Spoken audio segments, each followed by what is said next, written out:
नमस्कार, मैं मोनू हेंशो और आप देख रहे हैं एसबीडी न्यूज कानपुर नगर से। आज हम बात कर रहे हैं हिट एंड रन केस की, जिसका असर पूरे देश के साथ साथ अब कानपुर में भी देखने को साफ तौर पर मिल रहा है। आज इस वीडियो में हम आपको बताएंगे कि आखिर हिट एंड रन कानून क्या है और आखिर क्या ये जनता के लिए फायदेमंद है, आखिर क्यों इसका विरोध पूरे देश भर में किया जा रहा है। तो इस समय जो स्क्रीन पर आप ताजा तस्वीरें देख रहे हैं, ये कानपुर की हैं। कानपुर में इस समय हर एक पेट्रोल पंप पर लोगों का भारी जमावड़ा लगा हुआ है। ये लोगों की लंबी कतारें पेट्रोल लेने के लिए लाइनों में लगी हुई हैं।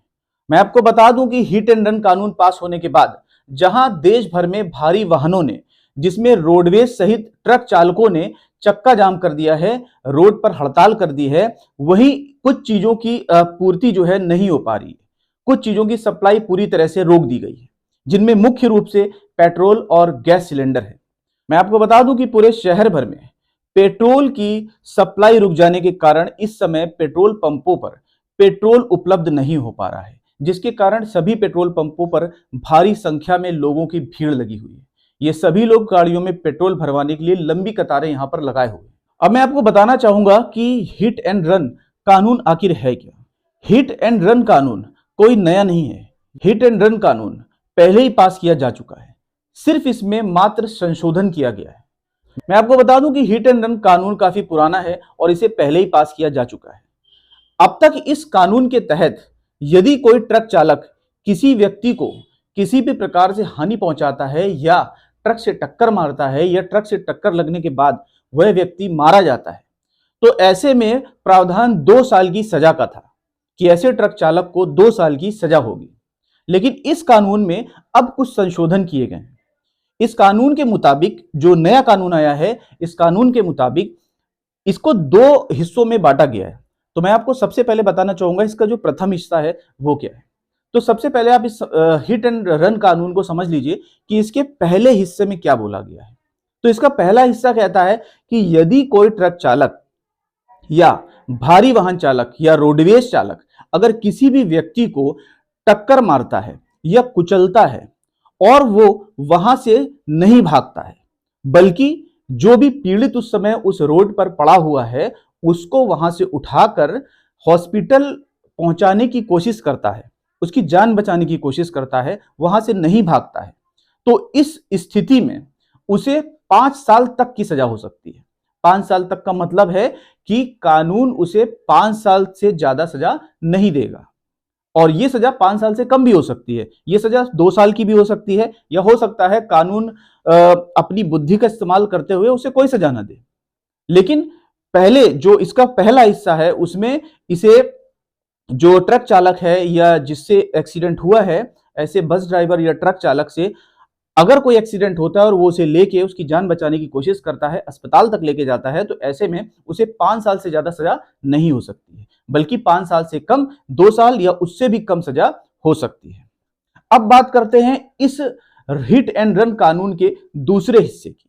तो मैं आपको बताना चाहूंगा कि इसके दूसरे हिस्से में क्या बोला गया है। तो इसके दूसरे हिस्से में यह कहा गया है कि यदि कोई ट्रक चालक या रोडवेज बस चालक अगर किसी व्यक्ति को टक्कर मारता है या गलती से टक्कर लग जाती है और वह व्यक्ति सड़क पर दुर्घटना का शिकार हो जाता है और ऐसे में वाहन चालक अगर उस जगह से, स्पॉट से भाग निकलता है, बिना उसकी जान बचाए, बिना उस व्यक्ति की जान बचाए या पुलिस को सूचना दिए बगैर वो वहां से भाग निकलता है, तो ऐसे में उस वाहन चालक को 10 साल तक की सजा और साथ ही साथ लगभग 7 लाख रुपए तक का जुर्माना भी देना पड़ सकता है। अब इस हिट एंड रन केस को 2 भागों में विभाजित किया गया है और इसे समझना बहुत ही जरूरी है। इसमें कुछ लोग आपत्ति भी जता रहे हैं, लेकिन अगर आप इस पर गौर कीजिए तो आए दिन सड़कों पर दुर्घटनाएं होती रहती हैं, जिनमें जाने कितने निर्दोष लोगों की जाने जाती हैं। आप भी व्हाट्सएप ग्रुप और सोशल मीडिया से जुड़े होंगे। आपके मोबाइलों पर भी कुछ ऐसी तस्वीरें आती हैं जो कि विचलित करने वाली होती हैं।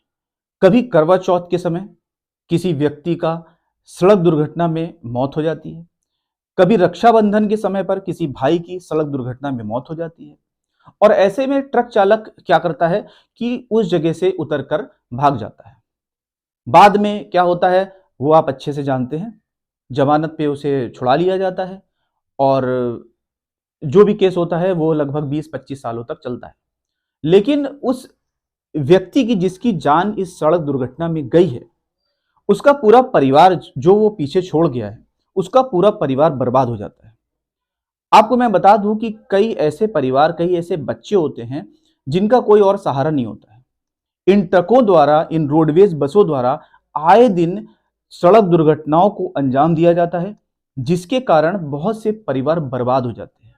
जो बच्चे स्कूलों में पढ़ रहे होते हैं, घर के मुखिया के खत्म होने के बाद उनके पास पढ़ाई का कोई भी जरिया नहीं बचता। ऐसे बच्चे सड़कों पर भीख मांगते नजर आते हैं या किसी होटलों पर चाय के बर्तन धोते हुए नजर आते हैं। अब ऐसे में इस कानून का विरोध काफी लोगों द्वारा जताया जा रहा है। वहीं दूसरे लोग, कुछ ऐसी भी जनता है, कुछ ऐसे लोग हैं जो इस कानून को बिल्कुल सही बता रहे हैं। उनका कहने का तात्पर्य है, वो लोग कहना चाहते हैं कि ऐसा कानून पास होने के बाद जो सड़क दुर्घटनाएं होती हैं, इन्हें काफी हद तक रोका जा सकता है।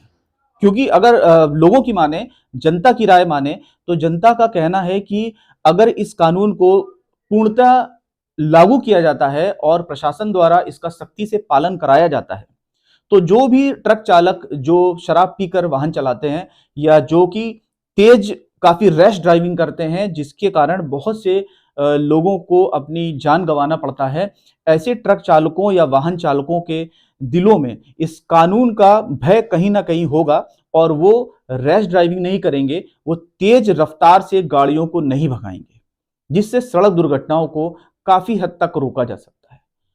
और वही जनता, कुछ हद तक जनता ये भी मान रही है कि आज तक किसी भी सरकार ने सड़क दुर्घटनाओं को रोकने के लिए ऐसा कोई भी सख्त कानून नहीं बनाया है, जिसके कारण आए दिन इस तरह की दुर्घटनाएं होती रहती हैं।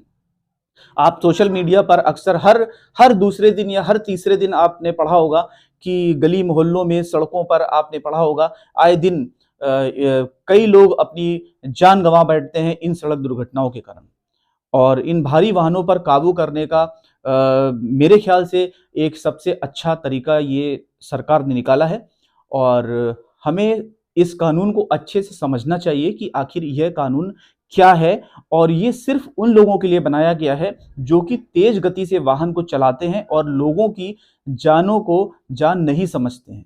लोगों के लिए यमराज का काम सड़कों पर दौड़ती हुई ये ट्रकें कर रही हैं। तो मैं सभी ट्रक चालकों से और वाहन चालकों से ये निवेदन करना चाहता हूं जनता की ओर से कि आप इस कानून को समझिए। ये कानून आपके भी हित में है और जनता के भी हित में है। और वाहन चालकों से मैं निवेदन करना चाहूंगा कि आपके भी बच्चे स्कूलों में पढ़ने जाते हैं, आपके भी बच्चे, परिवार के लोग बाहर निकलते हैं, तो इस तरह की दुर्घटनाएं किसी के साथ भी हो सकती हैं। इसीलिए आप धीरे गति से वाहन चलाएं, शराब पीकर ड्राइविंग ना करें। अगर आपको लगता है कि सड़क पर इस समय कोहरा है या ऐसी आपको लगता है कि तीव्र गति से यहाँ वाहन नहीं चलाना चाहिए या पब्लिक एरिया है या आप देख रहे हैं वहां पर काफी लोगों की भीड़ है, तो वाहन को सही से चलाएं, धीरे चलाएं, शराब पीकर वाहन ना चलाएं। साथ ही साथ मैं सभी भारी वाहनों से यह भी निवेदन करना चाहूंगा कि आप नियमों का पालन करें और हैवी व्हीकल्स जो हैं, जो भारी वाहन हैं, उनको आप हाईवे पर जब चलाते हैं तो अपनी लेन में ही चलाएं। अपना साइड छोड़कर दूसरे की साइड से ओवरटेक करने की कोशिश ना करें। छोटी गाड़ियों को निकलने के लिए उचित स्थान दें, जो उनकी साइड है उनको उस जगह से निकलने दें और अपनी साइड छोड़कर लाइट व्हीकल्स की लाइन में ओवरटेक ना करें। इसी के साथ मैं आपसे विदा लेना चाहूंगा और फिर से मिलता हूं एक नए एपिसोड के साथ। नमस्कार, जय हिंद, अस्सलाम वालेकुम।